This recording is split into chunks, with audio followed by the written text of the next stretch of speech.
И добре дошли в Слънчева София.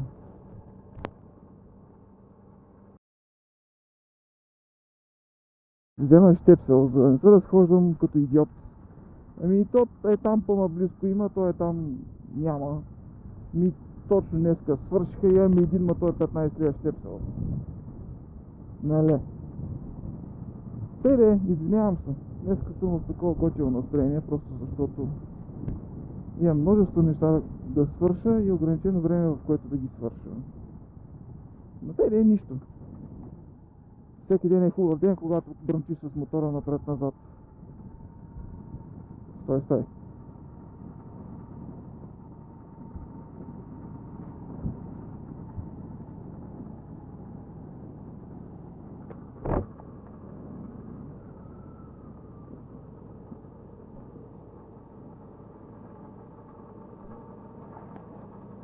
Още малко остана. И си отивам за постоянно Стара Загора.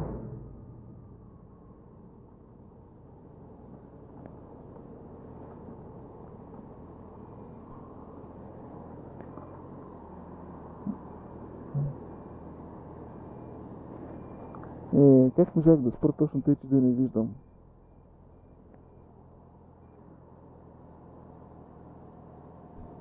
Светна ли? Да горят?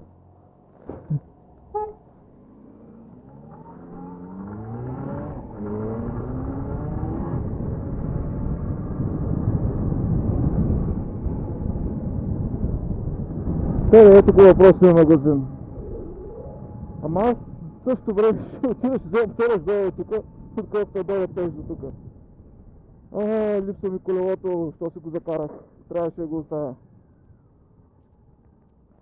Нищо да. Зато хубаво е всичко. Уж. Дали наистина, друга тема.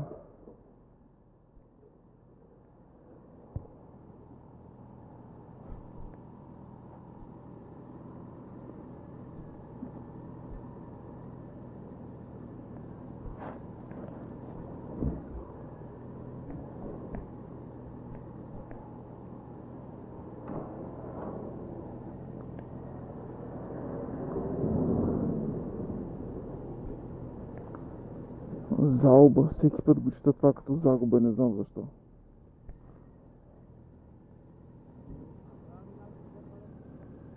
Ще има ли? Няма да има. Ще чакаме още.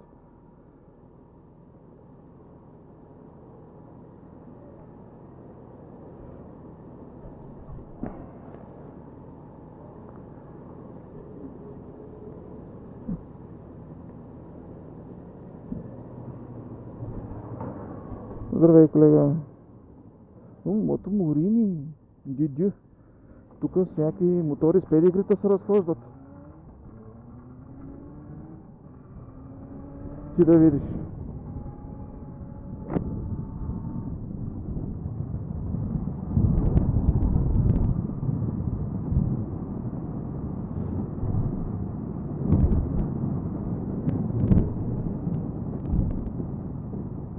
Колко е празна София в 1 часа, когато не са всички на обедна почивка.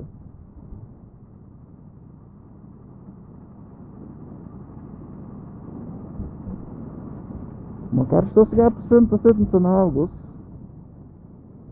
Няма мегач, няма дявол, спираме по средата. Някаква работа.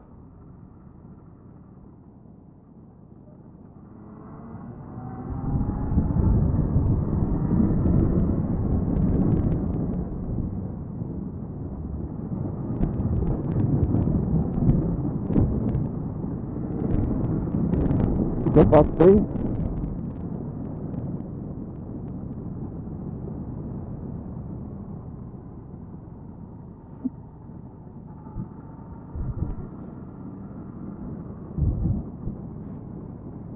Спираме на средата на пътя, защото искаме да направим десен, там пък има камион. Въобще е веселба голяма. Правилно някои хора казват, че си носиш стреса и щуротиите от големия град.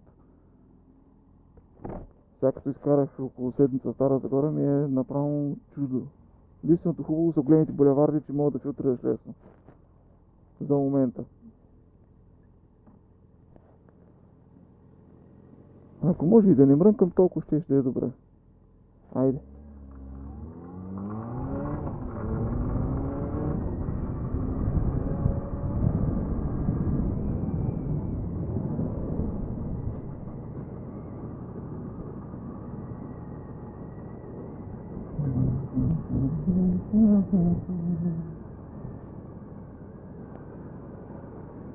Зад надолу, зелено.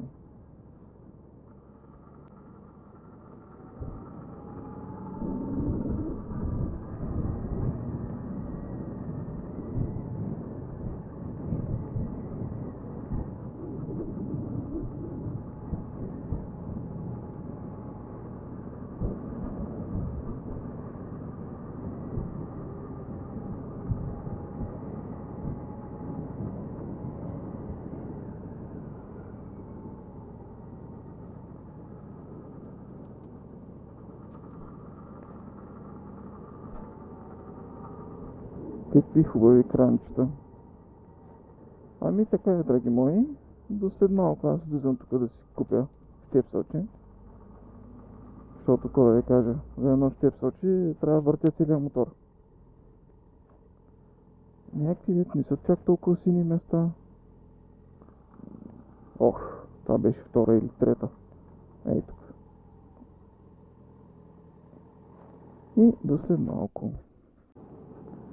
И така, срещу крупната сума от 2,20 съм горд собственик на главо щепсълче. Как можах да влезна тук? Трябваше на следващото. Тоест, фар няма да е моя. По принцип ти си предимство, приятеля. Ама да. Дедов.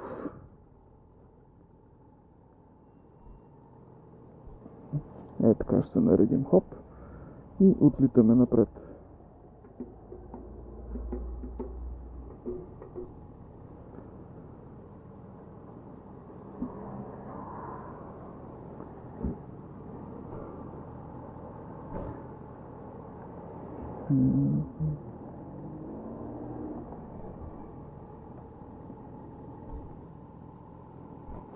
Още е зеленото и че сигурно няма да напусне светофара. Да, сега е, че има някакъв шанс. Тези не спират, значи няма да е сега.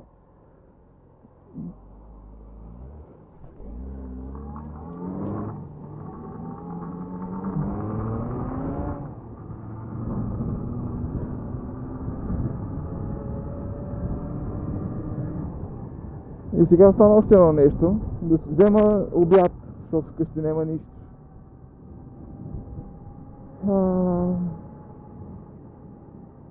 Няма нищо, защото щепсълчето ми трябва за фурната. И сутринта не е имало и кафе за мен. И така, много яко. Имах едно тънко кабелче, можех с нея да я вържа, обаче рискувам да се запаля или да го забравя. По-добре да не си правя експерименти, честно казано.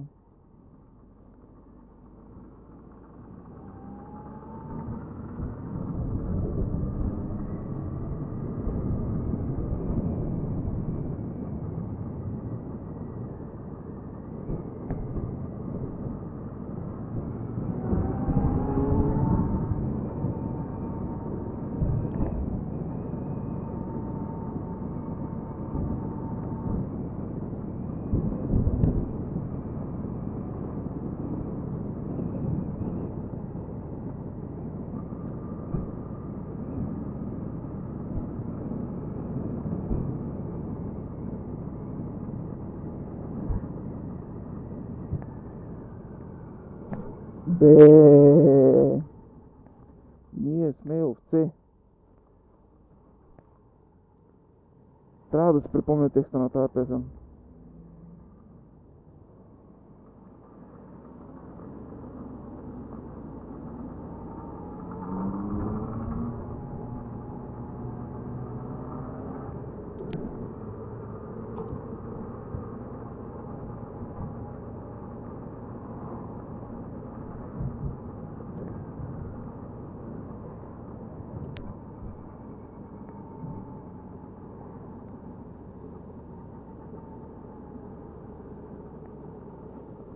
Тък, тък, тък, тък, тък, тък, тък.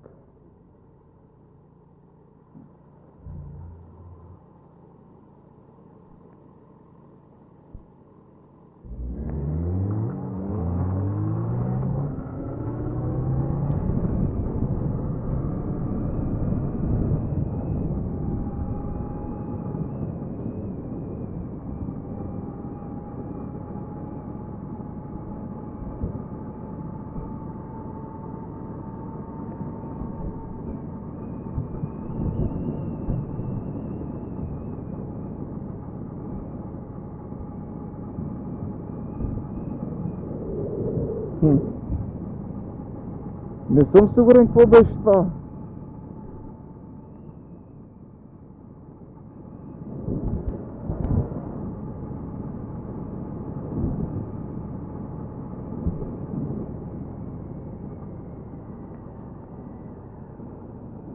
Айде, за разнообразие ще минем ето тук покрай парка.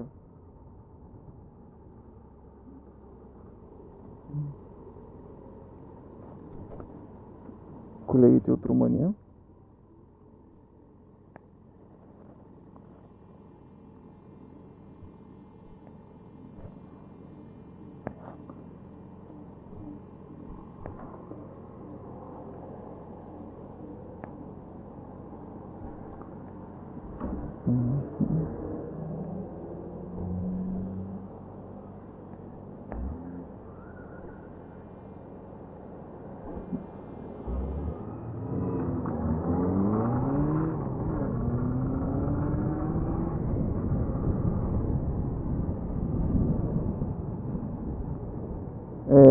Боболечке, не може ли? Добре. Една оса. Успя да се вбусне в ръката ми и да не умре.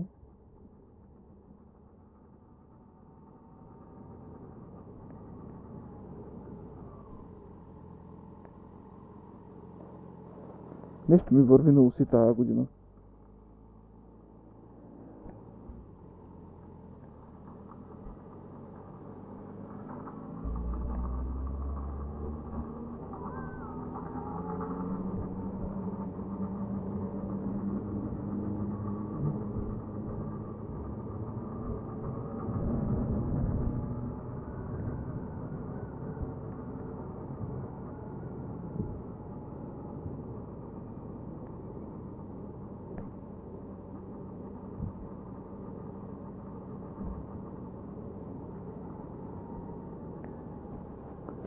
И това тук е захарна фабрика вдясно от нас.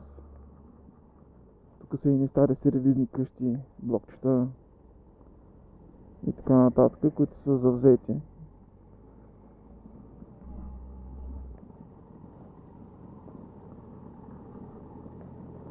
И някои хора си живеят вътре.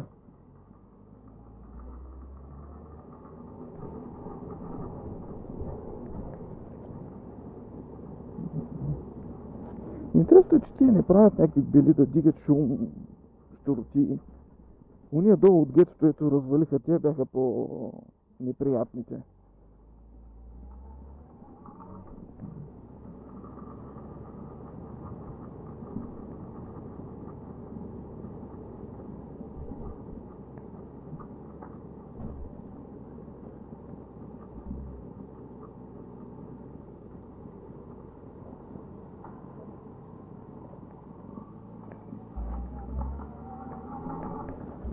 Ей, тук ще спрем да се вземем обяда и до чуване. Ще се чуем другия път. Не знам, той ще седи ли тук? Ще седи.